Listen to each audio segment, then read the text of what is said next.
दुष्ट असुरों, तुम्हें तुम्हारे काल से भेंट कराने के बाद ही विश्राम करेंगी हम।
मुझे ज्ञात है कि जब तक आप यहाँ हैं, मेरे किसी भी कार्य में कोई विघ्न नहीं उत्पन्न होगा और मैं अपने अगले लक्ष्य प्रभु महाशिव का वाहन यज्ञ करने में भी सफल होऊंगा।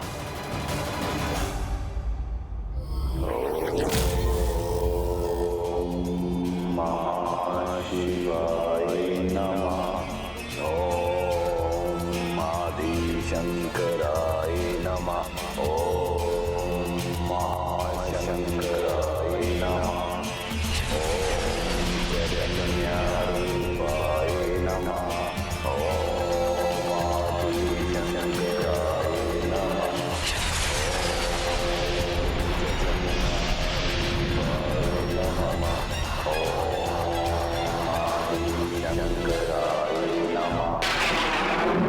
विधि आरंभ हो चुकी है। शीघ्र यज्ञ का भी शुभारंभ होगा।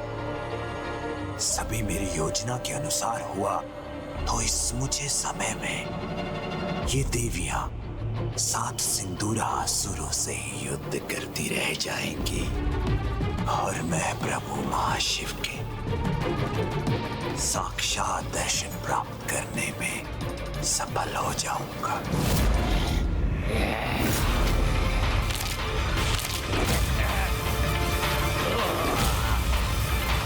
जय माता पराशक्ति, जय श्री माता ललिता।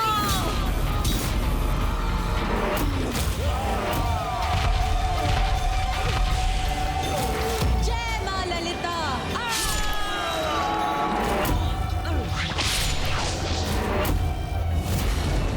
जय माता पराशक्ति।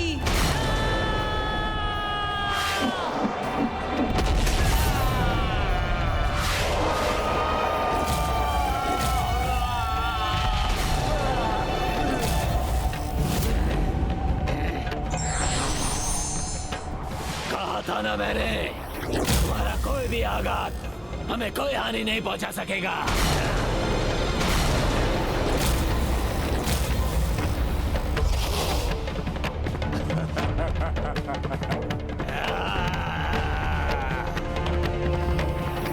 हे माता, ये कैसा दिव्य कवच है माता, जिसे हम भी नहीं भेद पा रही है।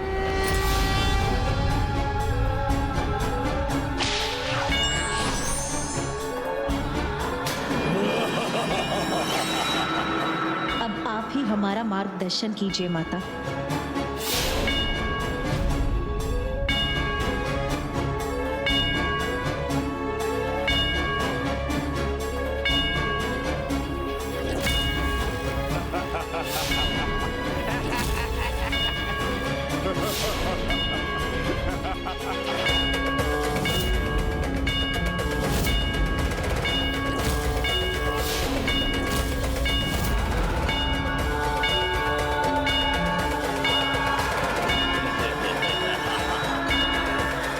सभी ने तो अपने तन पर श्री गणेश के चरण सिंदूर को धारण किया है।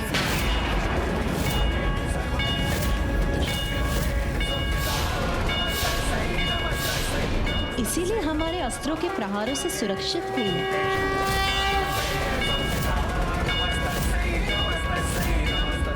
जब तक विघ्नहर्ता श्री गणेश का ये सिंदूर इनके शरीर पर रहेगा, ढाल बन के इनकी रक्षा करता रहे, ढाल बन के इनकी रक्षा करता, ढाल बन के इनकी रक्षा करता रहे। प्रभु श्री गणेश के मुख पर क्रोध का भाव, कहीं मेरे लिए कोई संकट न उत्पन्न कर दे। प्रभु, यदि मुझसे कोई भूल हुई है तो क्षमा कर दीजिए, किंतु भक्ति के फल का इतना लाभ उठाना तो चलता है। मुझे क्षमा कर दीजिए माता। ये असुर मुझे और मेरे आशीर्वाद का लाभ उठाकर आपके लिए कठिनाई उत्पन्न कर रहा है, किंतु मुझे आशा है आपकी कृपा से देवी माताएं इस कठिनाई को दूर करने का कोई उपाय अवश्य ढूंढ लेंगी। छल और धूर्तता का प्रयोग कर तुमने गणेश जी की शक्ति को अपना कवच बनाया है, किंतु जब वो कवच हट जाएगा तो अपनी रक्षा कैसे करोगे? नहीं नहीं, ये असंभव है। हमारे कवच को कोई नहीं हटा सकता।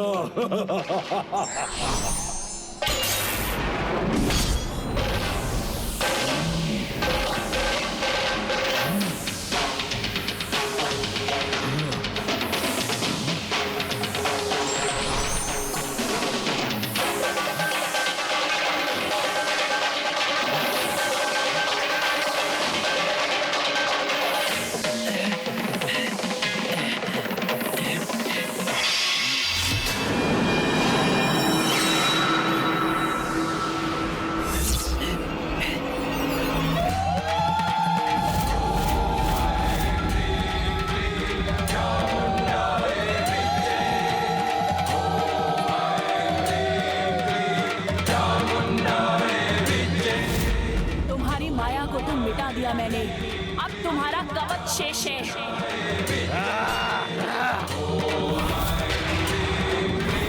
ये सिंदूर का कवच बहुत शक्तिशाली है। इसे धोने के लिए हमें और बल का प्रयोग करना होगा। देवराजेंद्र,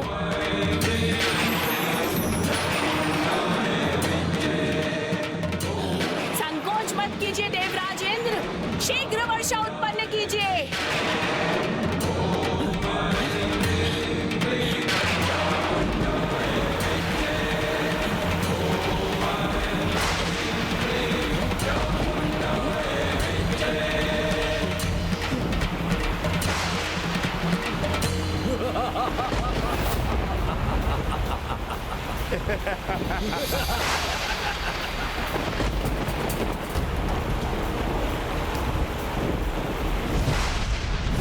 माता, इनके शरीर से गणेश जी के चरण का सिंदूर धुल क्यों नहीं रहा है?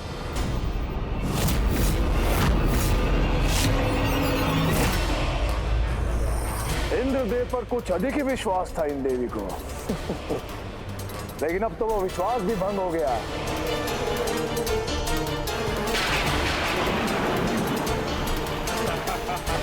तुमने तो केवल जल ही बहाया है, किंतु हम तुम्हारा रक्त बहाएंगे। ये तुम्हारी वर्षा कराने की युक्ति तो व्यर्थ गई।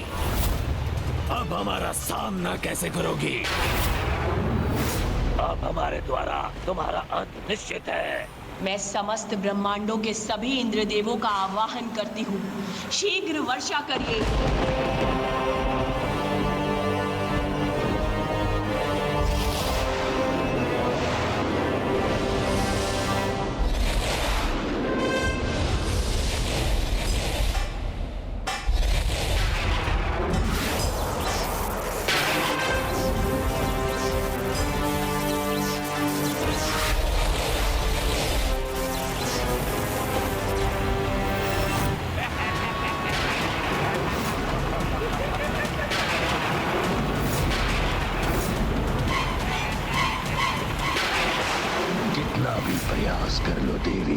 गणेश जी का आशीर्वाद है, ये सिंदूर इतनी आसानी से नहीं धुलने वाला। इन देवियों का ये प्रयास भी असफल हो, तभी संपूर्ण होगा मेरा ये महायज्ञ। और जैसे ही मेरे प्रतिरूपों की हथेलियों पर स्थित अग्नि अपनी पूर्णता प्राप्त करेगी, मेरे महायज्ञ की अग्नि प्रज्वलित हो जाएगी।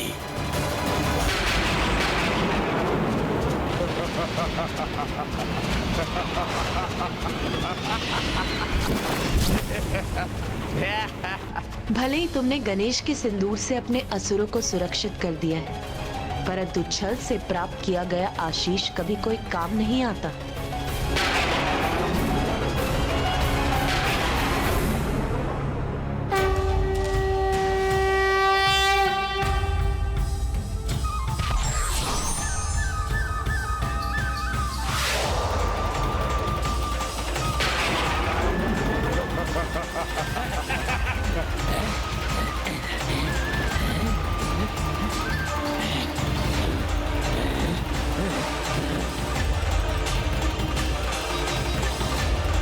कैसे संभव है?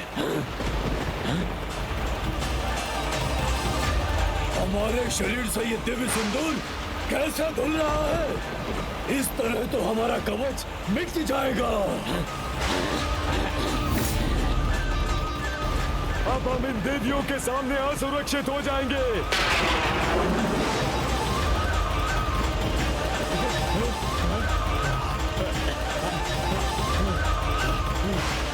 इंद्रदेव!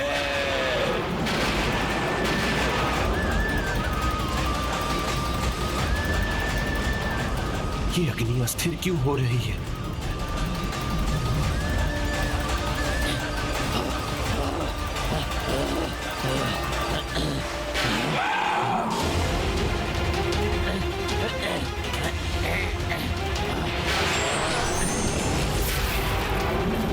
रुक क्यों गए असुरों? आगे बढ़ो और वार करो हम पर। कहीं गणेश जी के इस चरण सिंदूर के साथ तुम्हारा अहंकार भरा दुस्साहस भी तो नहीं धुल गया?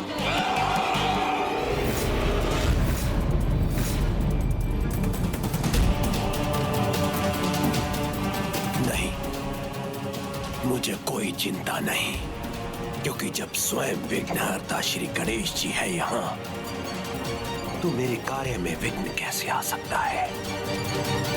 मैंने कहा था ना भंडासुर, युद्ध में विजय उचित युक्ति और रणनीति से प्राप्त होती है, छल या कपट से नहीं। ना कोई युक्ति, ना छल, ना धूर्तता और ना ही कोई चतुराई प्रभु।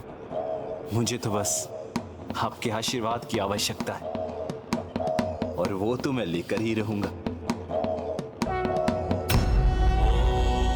वक्रतुंड महाकाय सूर्यकोटि समप्रभ निर्विघ्नं कुरु मे देव सर्वकार्येषु सर्वदा।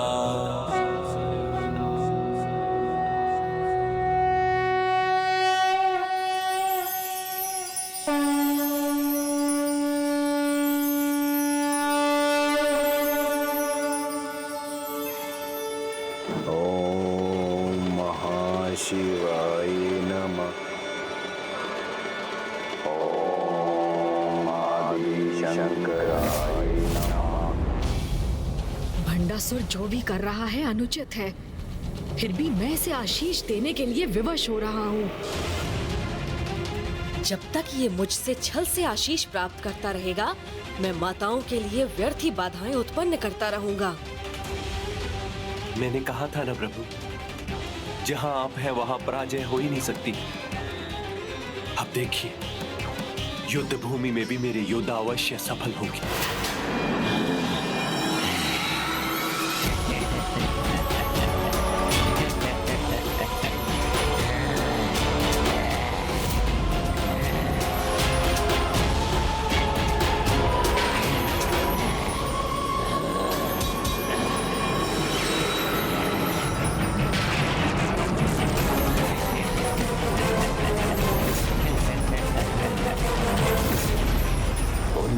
को लगा था कि सिंदूर धुल जाने से मेरे असुर परास्त हो जाएंगे, किंतु उन्हें इस नवीन उपाय के बारे में ज्ञात नहीं था। अब ये कैसा प्रकाश है, इसने माताओं की दृष्टि को बाधित कर दिया है।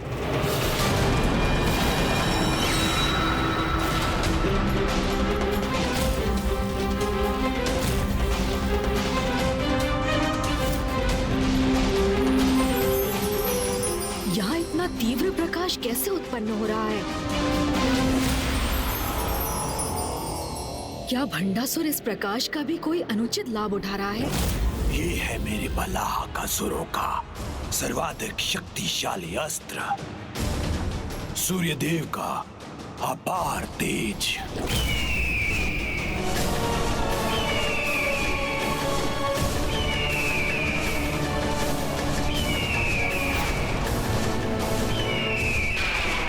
मेरा अनुमान उचित था। इस प्रकाश से माताओं की कठिनाइयां बढ़ रही हैं। चकित ना हो प्रभु, मेरे ये योद्धा अनुमान से अधिक विनाश कर सकते हैं। किंतु एकमात्र सूर्यदेव का तेज ही इस अपार प्रकाश का कारण बन सकता है। आपने सर्वथा उचित कहा प्रभु। ये प्रकाश सूर्यदेव से ही प्राप्त किया है इन्होंने। इनका जन्म होते ही इनकी माता किक्सी ने इन्हें सूर्यदेव की तपस्या करने का आदेश दिया और इन आज्ञाकारी पुत्रों ने तत्काल अपनी माता की आज्ञा का पालन किया।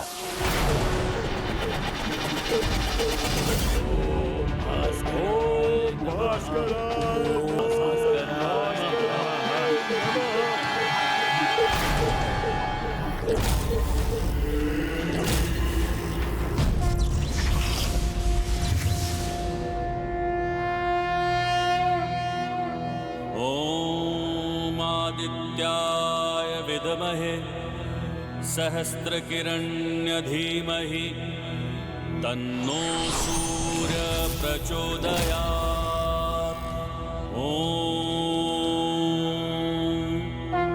प्रणाम सूर्यदेव।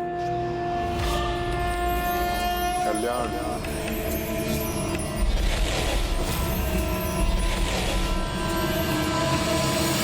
मैं तुम्हारे कठोर तप से प्रसन्न हूँ। मुझसे क्या वरदान चाहते हो? प्रभु, हमें अपने प्रकाश का वरदान दीजिए। जिसकी दृष्टि रख हमने इतनी कठोर साधना की है, वो प्रकाश जो सामने आए तो नेत्र स्वतः बंद हो जाए, जिसकी आभा से कुछ भी दिखाई ना दे। तथास्तु, तथास्तु, तथास्तु।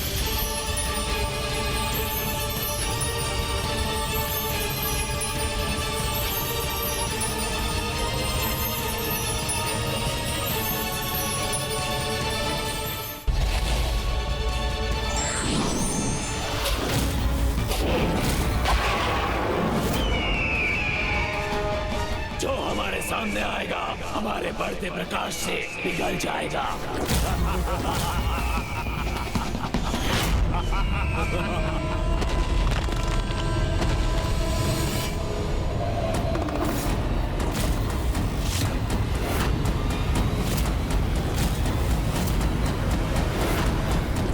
ये दुष्ट असुर माताओं की माता पर मेरे प्रकाश से ही लक्ष्य साध रहे।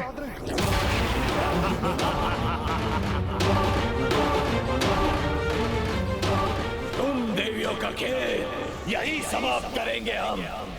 सूर्य देव के बढ़ते प्रकाश से यहाँ सब कुछ भस्म कर देंगे। उसमें सर्वप्रथम होंगे तुम्हारे अस्त्र, फिर तुम्हारे रथ,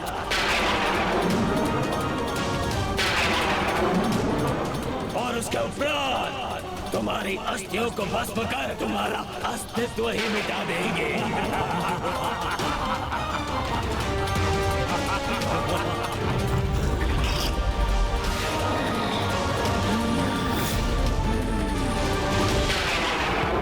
माता इस भयानक आक्रमण का सामना कैसे करेंगी? ये देवियां इस कठिन समय में हमारा मार्गदर्शन करने की कृपा कीजिए। देवी मंत्रीनाथ, दृष्टि प्रकाश से, किंतु जब प्रकाश के अभाव से एक गहन अंधकार उत्पन्न होता है, तब दृष्टि द्वारा उत्पन्न ये सभी भेद मिट जाते हैं और किसी भी भिन्नता का कोई आभास नहीं रहता। तब मेरी संपूर्ण रचना एक हो जाती है। अब समय आ गया है उस सत्य रूपी अंधकार द्वारा असत्य रूपी प्रकाश पर विजय प्राप्त करने का।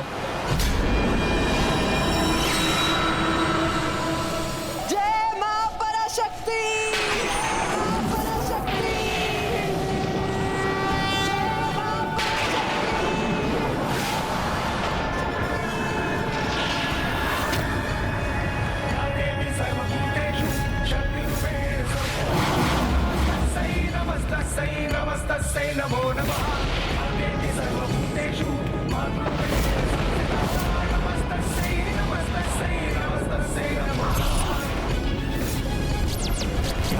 सर्वभूतेषु चेतनत्य विधीयते नमस्तस्यै नमस्तस्यै नमस्तस्यै